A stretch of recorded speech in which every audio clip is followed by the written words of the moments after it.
జిల్లాలో స్వస్థ నారీ స్వశక్తి పరివార్ అభియాన్ కార్యక్రమాన్ని కేంద్ర కమ్యూనికేషన్లు గ్రామీణ అభివృద్ధి శాఖ సహాయ మంత్రి డాక్టర్ పెమ్మసాని చంద్రశేఖర్ గుంటూరు వైద్య కళాశాలలో బుధవారం ప్రారంభించారు. దేశ ప్రధాని నరేంద్ర మోదీ జన్మదినోత్సవం సందర్భంగా కార్యక్రమం ప్రారంభించడం సంతోషదాయకమని చెప్పారు. దేశ స్థితిగతులు మార్చిన వ్యక్తి ప్రధానమంత్రి అని అన్నారు. ప్రపంచంలో 4వ ఆర్థిక శక్తిగా నిలబెట్టుటకు యూపీఐ టెలికమ్యూనికేషన్ వ్యవస్థలో విప్లవాత్మక మార్పులు తెచ్చారని చెప్పారు. 30 కోట్ల సెల్ ఫోన్లు దేశంలో తయారు చేసి ఎగుమతులు చేసే పరిస్థితి ఉందని అన్నారు. అంతర్జాతీయ ప్రమాణాల జాతీయ రహదారులు విమానాశ్రయాలు ఉన్నాయని అన్నారు. మహిళ ఆరోగ్యం జాతీయ ఆరోగ్యం అని ఆలోచించి స్వస్థ నారీ స్వశక్తి పరివార్ అభియాన్ కార్యక్రమం ప్రారంభించారని అన్నారు. ఆరోగ్యవంతమైన మహిళ శక్తివంతమైన ఆరోగ్యవంతమైన కుటుంబానికి నిలయంగా ఉంటుందని చెప్పారు. అక్టోబర్ 2వ తేదీ వరకు కొనసాగే ఈ కార్యక్రమంలో భాగంగా జిల్లాలో సబ్ సెంటర్లు, ప్రాథమిక ఆరోగ్య కేంద్రాలు, సామాజిక ఆరోగ్య కేంద్రాలు, జిల్లా ఆసుపత్రుల్లో వైద్య శిబిరాలని నిర్వహిస్తున్నట్టు చెప్పారు. ఆయుష్మాన్ భారత్ కార్యక్రమం కింద జిల్లాలో ఇప్పటి వరకు 8.60 లక్షల మంది నమోదయ్యారని, 100% నమోదు అయ్యి సద్వినియోగం చేసుకోవాలని ఆయన కోరారు. దేశ గతిని మార్చే నాయకులు ఈ ప్రపంచంలో అతి తక్కువ మంది ఉంటారు. అలాంటి వ్యక్తుల్లో మొట్టమొదటి వ్యక్తి తన జీవితాన్ని మొత్తం పూర్తిగా దేశ ప్రజల కోసం త్యాగం చేసినటువంటి వ్యక్తి శ్రీ ప్రధానమంత్రి నరేంద్ర మోదీ గారు. వారికి మనస్ఫూర్తిగా మీరందరూ కరతాళ ధ్వనులతో చప్పట్లు కొట్టాలి. ఎందుకంటే నేనేది పడితే అది ఎవరిని పడితే అది పొగట్టం అని కాదు. నేను అమెరికాలో ఉన్నాను. అమెరికాలో ఉన్నప్పుడు 25 సంవత్సరాలు ఉన్నాను. 2001 నుంచి 2024 వరకు. మొదటి 10-15 సంవత్సరాలు అక్కడ ఎవరికి దీపావళి అంటే తెలిసేది కాదు. అలాంటిది ఈ రోజున అమెరికా మొత్తం దీపావళి సెలవిచ్చి సెలబ్రేట్ చేసుకునే విధంగా చేసినటువంటి వ్యక్తి నరేంద్ర మోదీ గారు. ఆ 24 సంవత్సరాల ప్రయాణంలో ఒక ఇండియన్ అంటే ఆ గౌరవాన్ని తీసుకొచ్చినటువంటి వ్యక్తి కూడా ప్రధానమంత్రి మోదీ గారు. మరి అవి కాకుండా ఇక్కడ చూసుకుంటే ఇందులో చాలా మంది చదువుకునే విద్యార్థులు ఉన్నారు.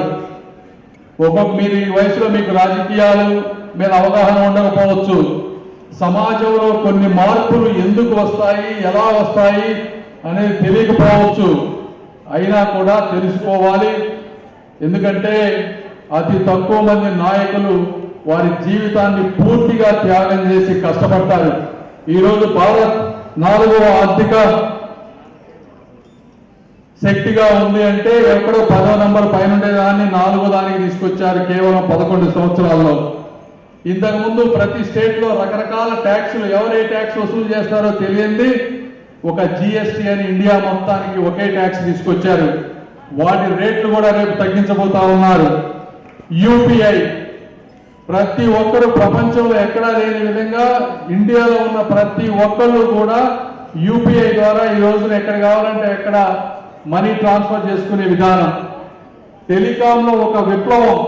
ఒకప్పుడు 5-6 కోట్ల సెల్ ఫోన్లు మనం ఇంపోర్ట్ చేసుకునే వాళ్ళం. ఈరోజు 30 కోట్ల సెల్ ఫోన్లు ఇండియాలో తయారు చేసి ఈ కార్యక్రమాన్ని ఈరోజు ప్రారంభించడం చాలా సంతోషమైనటువంటి విషయం.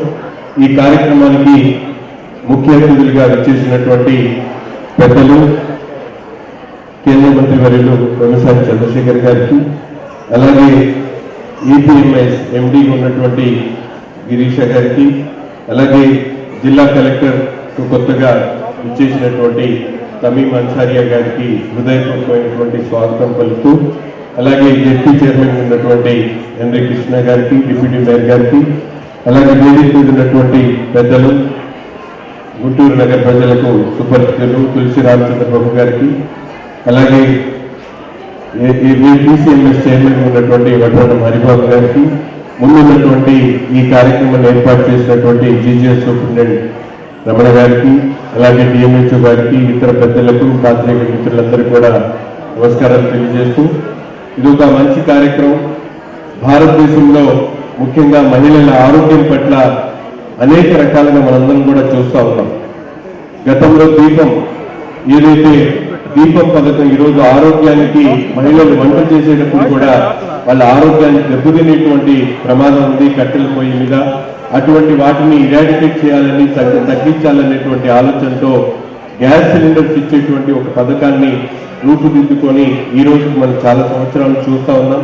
అటువంటి మంచి కార్యక్రమాల్ని భారతదేశంలో ప్రవేశపెట్టి మహిళలకు అనేక రకాలుగా ఆరోగ్య కల్పన కోసం ఈరోజు స్వస్థ నారి స్వశక్తి పరివార్ అనేటువంటి నినాదంతో ఈ కార్యక్రమాన్ని తీసుకోవడం జరిగింది. ఈ కార్యక్రమాన్ని దేశవ్యాప్తంగా ఈరోజు ప్రారంభిస్తూ ముఖ్యంగా అనేక విషయాల మీద ముఖ్యంగా మహిళల ఆరోగ్యానికి ప్రాధాన్యం ఇవ్వడంతో పాటు కుటుంబం సమాజం బలోపేతం కోసం మహిళల ఆరోగ్యం అనేది చాలా ముఖ్యమైనటువంటి అంశం అనేటువంటి విషయాన్ని మీ అందరి ద్వారా